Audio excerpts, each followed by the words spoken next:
La vie en trois lettres, le journal en trois titres sur Canal 3 Bénin. Mesdames, Messieurs, bonsoir. Voici le sommaire de cette édition.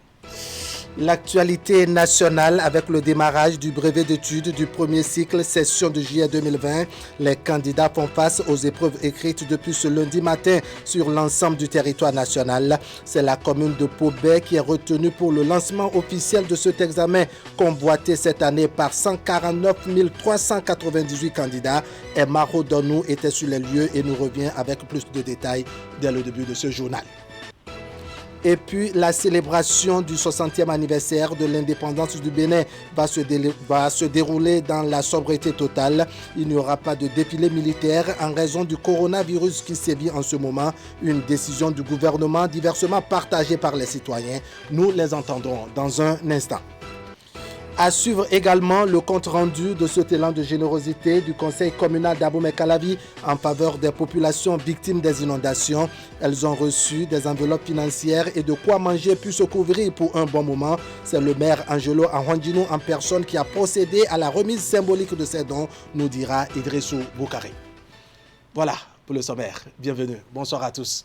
Je vous l'annonçais il y a quelques minutes, 149 398 candidats sur l'ensemble du territoire national composent depuis ce matin pour l'obtention du brevet d'études du premier cycle BEPC. Le lancement officiel de cet examen a eu lieu ce lundi dans l'un des centres de composition de Pobey. C'est dans le département du Plateau. Une opération menée de main de maître par le ministre des Enseignements secondaires techniques et de la formation professionnelle. Reportage. C'est ici au CEG Pobey, dans le département du Plateau, que le ministre des Enseignements secondaires, techniques et de la formation professionnelle a procédé au lancement officiel de l'examen du brevet d'études du premier cycle BEPC 2020. Tout à l'heure, vous aurez les épreuves. Ce sont certainement des épreuves à votre portée. J'ai toujours répété que le BEPC n'est pas un concours. Par conséquent, avec un peu plus de sérénité, de concentration, vous allez vous retrouver et je vous souhaite bonne chance. L'examen se déroule dans un contexte de crise sanitaire liée au Covid-19. Un contexte qui a exigé du gouvernement qu'il prenne les mesures pour faire observer les gestes barrières dans les centres de composition. Pour ce qui est du respect strict des mesures barrières, à l'occasion de cette organisation d'examen, ces consignes ont été relativement très bien respectées. Que ce soit la gestion de l'entrée en salle des candidats, que ce soit la tenue contrôlée des surveillants par rapport toujours au lavage et au nettoyage des mains, que ce soit également la disposition en salle de composition qui respecte la distance. Je crois que nous avons pu observer avec bonheur que tout ceci a été respecté et c'est un gage de ce que c'est bien lancé, ça a bien démarré. Malgré les bouleversements imposés par le Covid-19, l'année scolaire a pu être sauvée et pour le ministre Marion Kapo, c'est un réel motif de satisfaction. Nul n'avait prévu Covid-19 dans les différents plans de travail annuels. Mais il s'est invité et à partir de ce moment-là, le gouvernement a pris les mesures que vous connaissez pour pouvoir contrer la propagation de la pandémie. La pandémie au niveau scolaire a provoqué donc ou a suscité quelques réaménagements, ce que nous avons dû faire, mais en maintenant la programmation des examens à bonne date. Aujourd'hui, je viens de procéder au lancement officiel de l'examen du brevet d'études du premier cycle dans les conditions tout à fait normales d'organisation sur le plan des épreuves, sur le plan du matériel lourd et sur le plan des ressources humaines qu'il faut et également sur le plan des ressources financières, parce qu'un examen, c'est de gros moyens qu'il faut pour pouvoir l'organiser. Le gouvernement a donc mis tout cela à disposition pour que l'examen puisse se tenir. Ainsi, parents d'élèves, acteurs de l'école, les candidats eux-mêmes, Et toutes les institutions de la République sont désormais convaincues que le gouvernement fait son travail et que tout évolue sur le plan scolaire. Les épreuves du BEPC 2020 sont prévues pour s'achever mercredi prochain. Pour ce même examen du BEPC, c'est le collège d'enseignement général de Zobo qui a été retenu dans le département du littoral pour le lancement officiel des épreuves. Le représentant du préfet, le premier adjoint au maire de la ville de Cotonou et le directeur départemental de l'enseignement secondaire sont allés constater le démarrage effectif de cette composition. Parmi eux, Ali Momouni qui nous fait ici son compte-rendu. CEG Zobo, c'est ici que le lancement départemental du brevet d'études du premier cycle BEPC s'est déroulé pour le compte du littoral. Au total, 18 802 candidats repartis dans 17 centres planches à Cotonou. Notre descente ici ce matin, c'est pour constater le démarrage effectif des examens du BEPC et nous assurer que les mesures barrières sont respectées de façon à ce que la distanciation entre les candidats et m'assurer également que les kits anti-Covid sont bien distribués et que nous n'avons aucun problème avec le déroulement des examens. Constat évident, les gestes barrières sont bien appliqués par les candidats. Dès leur arrivée, ils passent par le filtre du lavage de mains avant de rejoindre leur salle de composition. 7h30. Les surveillants sont déployés et les autorités y ont suivi pour le lancement. Comme chaque année, c'est l'épreuve de communication écrite qui donne le coup d'envoi. Nous souhaitons bonne chance à tous les candidats.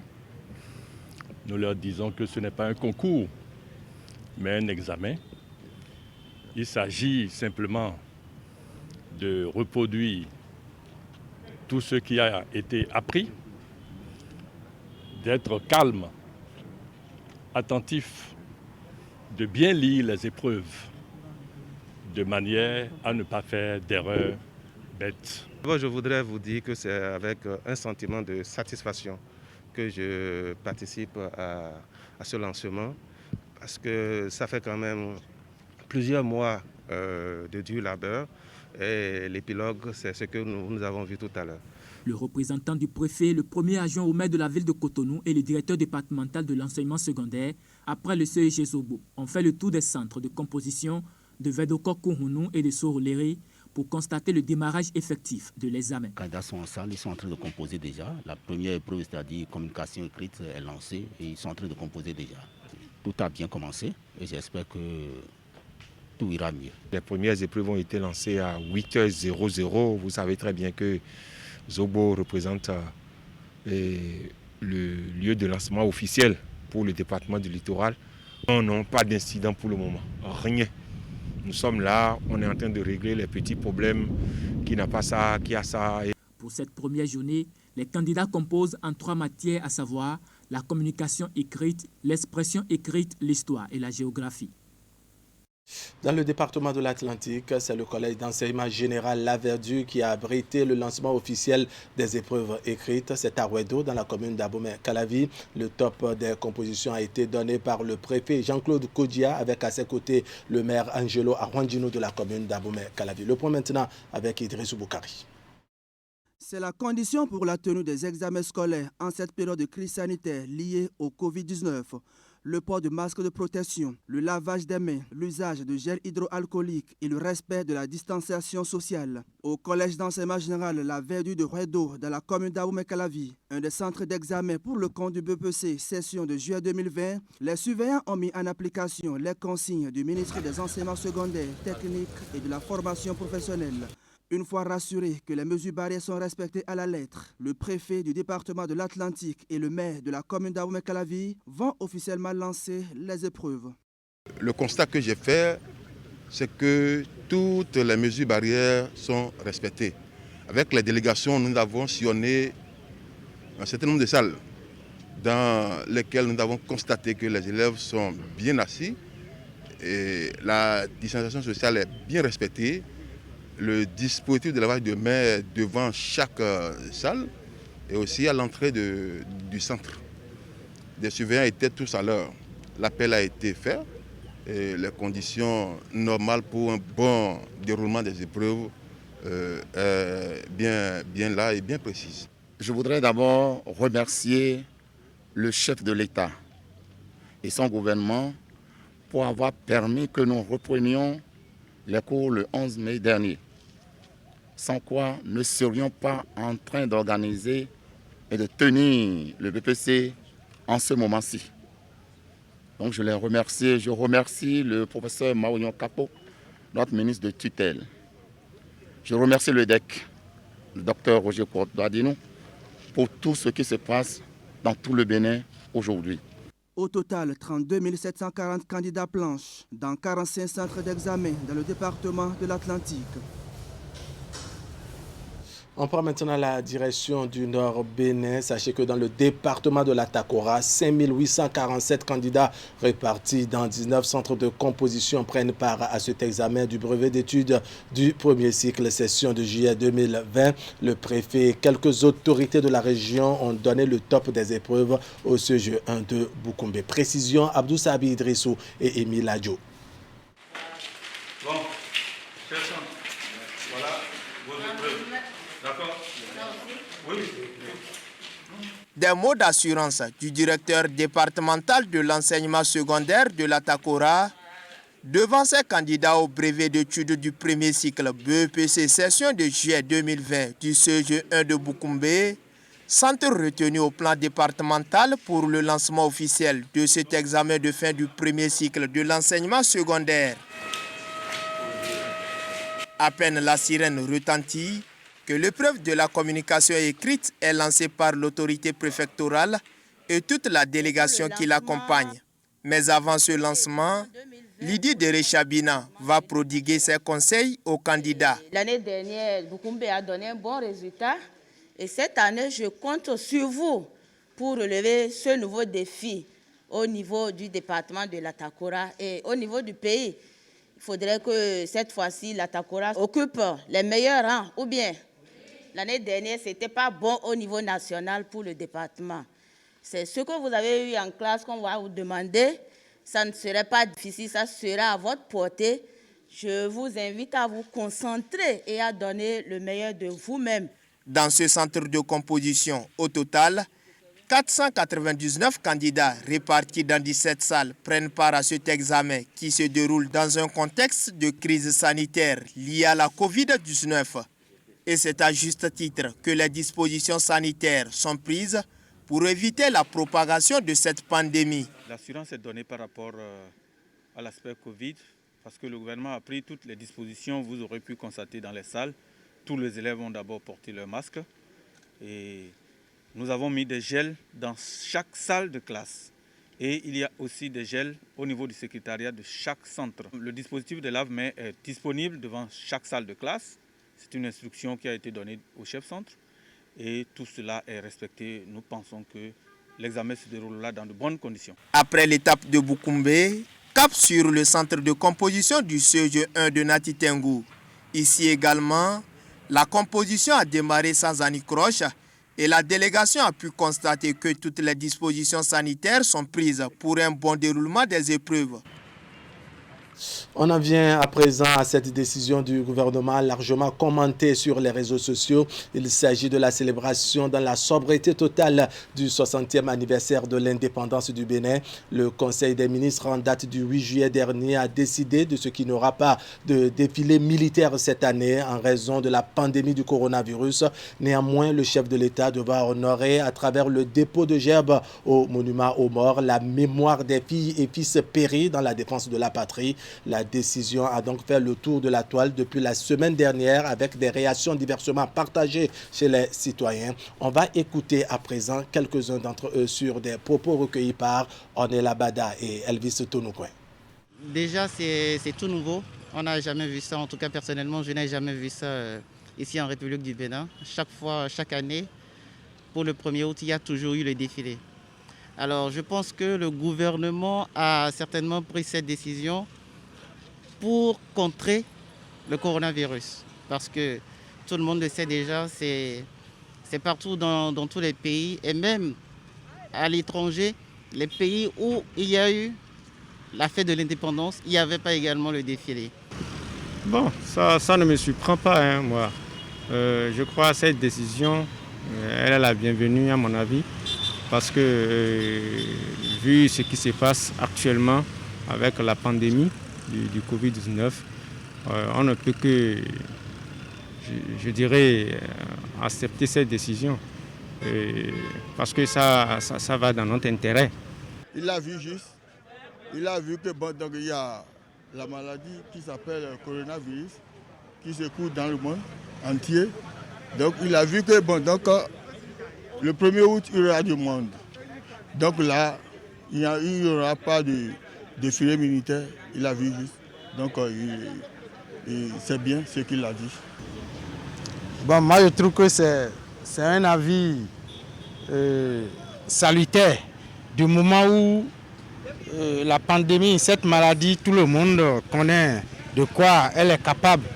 Donc je pense que c'est une très bonne décision. Ça va permettre, puisque de notre temps maintenant, le mal s'accentue, ça devient plus chaud là. Le nombre de malades s'est augmenté.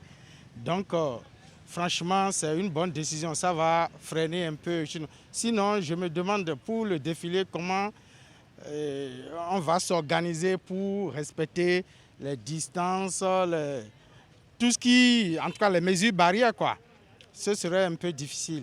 Bon, à mon avis, c'est une bonne décision. Ils ont bien réfléchi parce qu'il y a un mal qui circule partout dans le monde. Pour éviter ce mal, il y a des précautions à prendre. Que nous avons déjà des principes que nous prenons tous les jours. Donc suite à ça, ils ont bien réfléchi parce que si on dit 1er août, c'est une fête nationale que nous fêtons depuis des années. Mais pour une année seulement qu'on laisse, ce n'est pas un problème. La santé est plus chère que le défilé. Donc si eux ils disent, ils voient maintenant qu'il n'y a pas le défilé, donc suivant les méthodes de prévention pour le Covid-19 là, c'est une bonne décision. Donc la fête nationale, c'est une fête d'habitude. C'est une fête que nous fêtons depuis l'indépendance. Donc pour une année, faire seulement le dépôt de gestes, il ne va pas à ce qui est mal là. Donc c'est une bonne décision à mon avis. Voilà, toute autre chose à présent. La communauté internationale a célébré samedi 11 juillet la 31e journée mondiale de la population. Les manifestations commémoratives au plan national se sont déroulées dans la ville de Boycon. Quoique sobres et solennelles, elles ont réuni cadres du système des Nations Unies, autorités politico-administratives, des représentants des diverses couches sociales de la population. Le thème retenu à l'international s'intitule comme suit: faire une pause dans Covid-19, comment protéger la santé et les droits des femmes et des filles maintenant. Une interrogation qui invite d'une manière ou d'une autre à une réponse plus pointue contre la pandémie du coronavirus. Les précisions maintenant avec Imet Elena Moussou. La journée est instaurée par les Nations Unies. Elle vise à attirer l'attention sur l'urgence et l'importance des questions de la population. La journée mondiale de la population a été commémorée cette année au Bénin dans le département du Zou et plus précisément dans la ville de Boycon. Pour cause de coronavirus, le gouvernement ainsi que le Fonds des Nations Unies pour la population ont affirmé avoir adapté actions et interventions depuis plusieurs mois pour continuer par être présents aux côtés des populations. Je remercie l'Éternel qui a su inspirer les autorités de notre pays à penser à assumer une prise en charge sanitaire des plus professionnels et efficaces au profit de nos malades. L'UNFPA s'est engagé aux côtés des autres partenaires pour accompagner les efforts du gouvernement du Bénin que nous saluons ici. Ce travail, en cette période de Covid, permet de rendre disponibles les produits modernes de contraception et les équipements de protection individuelle pour les sages-femmes, le personnel de santé et les mamans. Célébrées antérieurement avec faste et mobilisation populaire, les manifestations cette année se sont déroulées dans la sobriété autour d'un terme qui impose, selon certains acteurs, réflexion et engagement. Faire une pause dans la Covid-19, comment protéger la santé et les droits des femmes et des filles maintenant. À travers ce thème, mesdames et messieurs, nous, acteurs du développement au niveau départemental, sommes invités à faire respecter les droits des femmes et des filles et à les préserver toute forme de violence dans nos communautés.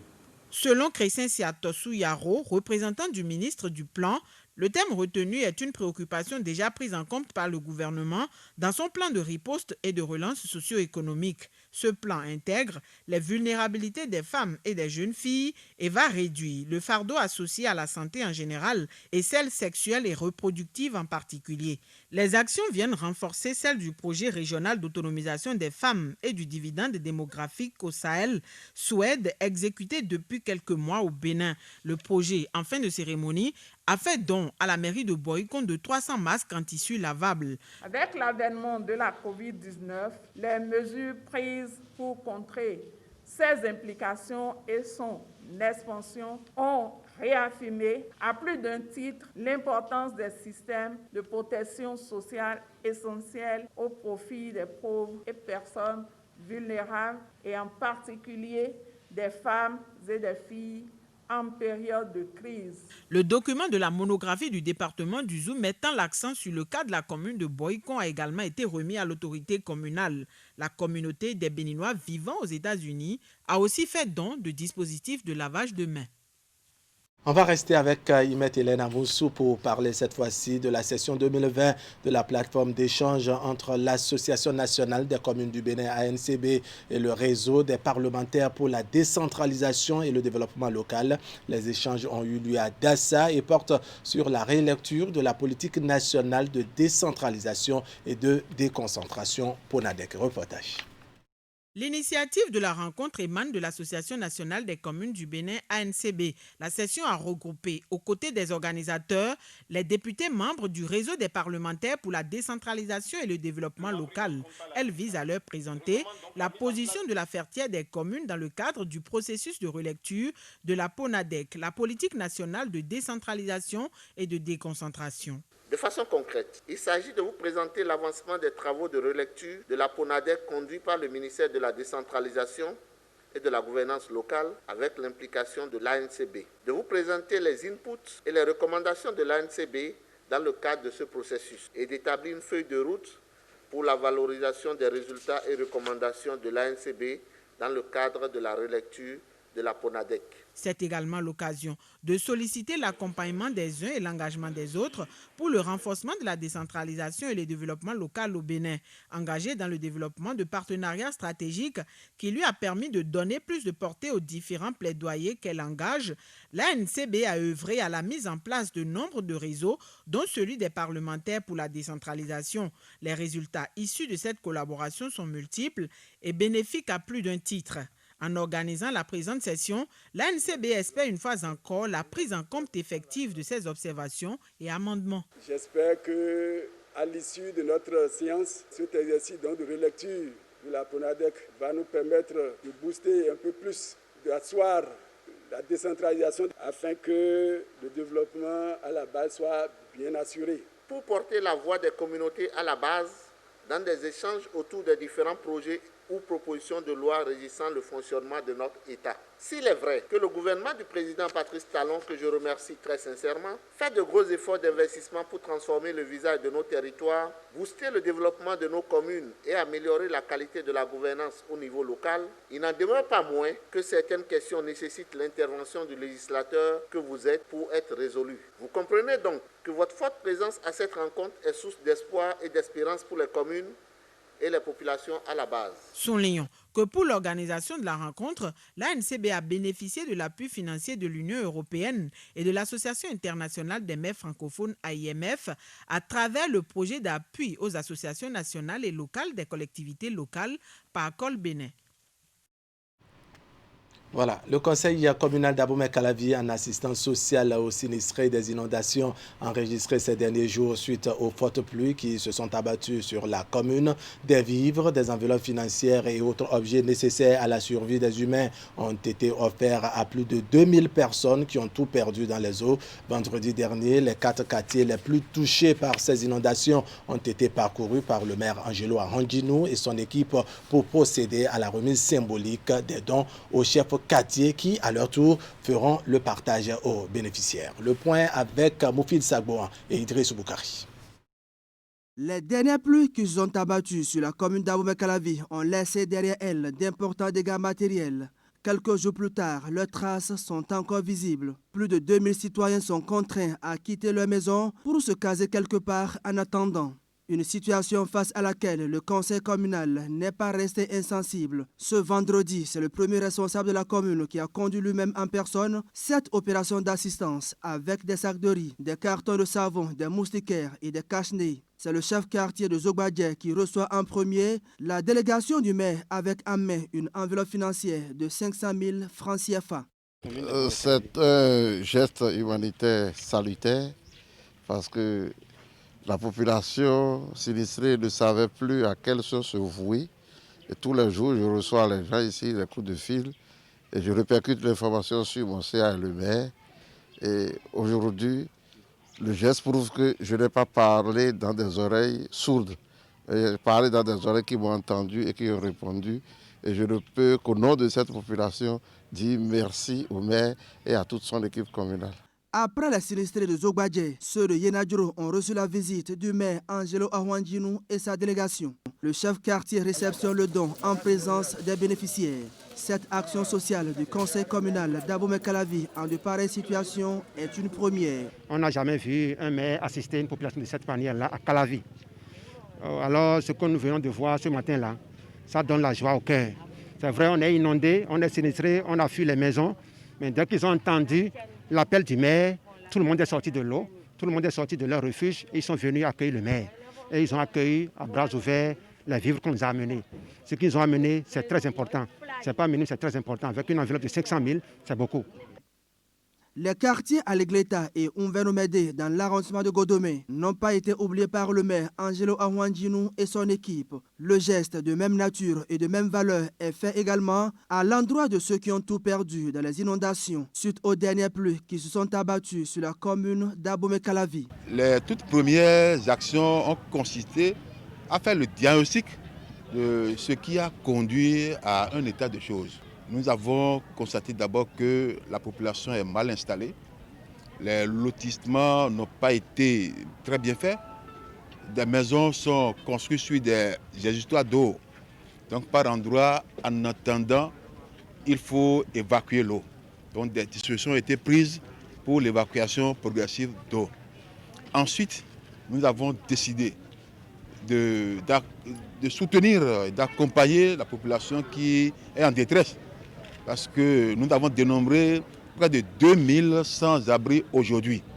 Cette action n'est que la première d'une série, a promis le maire d'Abomey-Calavi. Par ailleurs, un travail sera fait avec les techniciens à la matière pour trouver une solution efficace et durable aux problèmes d'inondation de la commune d'Abomey-Calavi. L'autorité communale a profité de cette sortie pour sensibiliser les populations sur le Covid-19 et ses ravages. Il les a invités à respecter les gestes barrières pour ne pas se faire compter parmi les victimes de cette pandémie. La mairie de Ouida et l'ONG Bénin-Ville Propre se donnent la main pour faire reculer au mieux le coronavirus. Samedi dernier, les deux parties se sont rendues dans les marchés de Paou et de Kpassé pour sensibiliser les commerçantes sur les méfaits de la pandémie. L'opération s'est achevée par une distribution des kits de lavage de mains et de masques pour aider les usagers. Reportage à Siongbon Kanya et Henri Ganti. Dans la riposte contre la pandémie du coronavirus, l'ONG Bénin-Ville Propre et la mairie de Ouida se donnent la main en dotant les marchés de la commune de kits de lavage et de masques. Pour l'opération qui s'est déroulée le samedi 11 juillet, 2 marchés ont été retenus, Paou et Kpassé. Les usagers ont été entretenus sur la réalité de la pandémie et l'observation des mesures barrières pour réduire sa propagation. Aujourd'hui, cette maladie fait des ravages partout dans le monde entier. Et nous avons jugé, comme ça, accompagner la mairie de Ouida pour tous nos mamans, nos sœurs qui sont dans ces marchés à Ouida, pour faire attention à cette maladie qui est vraiment dangereuse. Nous avons voulu offrir des lavages des mains et des cache-nez et aussi les conseiller de faire attention beaucoup à cette maladie. Je tiens à remercier le maire de Ouida qui a accepté nos offres, qui a accepté de nous accueillir. Le Bénin a plus de 1000 cas de personnes contrôlées positives à la Covid-19. Les marchés de Paou et de Kpassé étant très fréquentés par les usagers de la route inter-État Cotonou-Lomé, l'autorité communale n'entend pas rester les bras croisés. La santé de ses administrés et celle des usagers lui importe beaucoup. Nous avions trouvé qu'il fallait s'attaquer dès l'entame de notre mandat à la propagation de cette pandémie dans notre cité, la cité de Kassé. Aujourd'hui, nous sommes venus dans les marchés les plus populaires, les marchés les plus importants de la commune, pour également sensibiliser les femmes, parce que c'est les lieux où aujourd'hui les pandémies se répandent le plus possible dans la commune de Ouidah. L'ONG Bénéville Propre va, dans les tout prochains jours, étendre ses actions à d'autres communes du Sud. Elle entend aller également dans le centre et le nord du pays pour apporter son appui aux populations qui en ont besoin. Une manière de soutenir la vision du gouvernement béninois dont le combat quotidien est la riposte contre le virus. Voilà, dans la même veine, la Société béninoise de brasserie poursuit sa croisade contre la pandémie du Covid-19 à travers une tournée de remise de dispositifs de prévention sanitaire aux tenanciers de points de vente de ces produits. Ce week-end, plusieurs dizaines de maquis, de bars et restaurants ont été honorés avec des kits de lavage de mains et des masques de protection, mais aussi des badges, sinon des badges pour la sensibilisation de la masse. La cérémonie s'est déroulée à l'entrée de la plage de Fidjourosset à Cotonou. On va faire le point maintenant avec Narcissa Lossé et Derung Pevi. Nous voudrions faire de vous des ambassadeurs. Des ambassadeurs pour porter un message de vie. Dire aux usagers des bars, restaurants et maquis de respecter les gestes barrières préconisés contre le coronavirus. Et pour donner du contenu à l'adage qui dit qu'un homme, une mission et les moyens, la Société béninoise de brasserie fait don de dispositifs de prévention aux tenanciers des points de vente de ces produits. C'est très important pour nous tous aujourd'hui qu'un consommateur qui rentre dans nos points de vente puisse se laver d'abord les mains. Et quand il veut s'asseoir, on doit désinfecter obligatoirement l'endroit où il veut s'asseoir. Le consommateur qui se lève, en même temps, on désinfecte aussi. C'est pour notre bien-être, c'est pour le bien de nous tous. Aujourd'hui, plus que jamais, on n'a pas intérêt à ignorer ce mal. Vous l'ignorez, vous allez contaminer des milliers de personnes. Vous l'ignorez, vous finirez par décimer votre famille, décimer l'activité économique au Bénin et au-delà de nos frontières. L'enjeu est donc vital et au cours de cette étape de la croisade lancée contre la Covid-19, la Sobebra est venue avec des dispositifs de lavage des mains, des masques de protection, mais aussi et surtout des gadgets de sensibilisation. Un lot d'équipements offert à une cinquantaine de bars, restaurants et maquis. Les bénéficiaires ont été choisis suivant des critères bien définis. Les bars qui font déjà un peu de la mobilisation et qui font un peu de sensibilisation autour du coronavirus.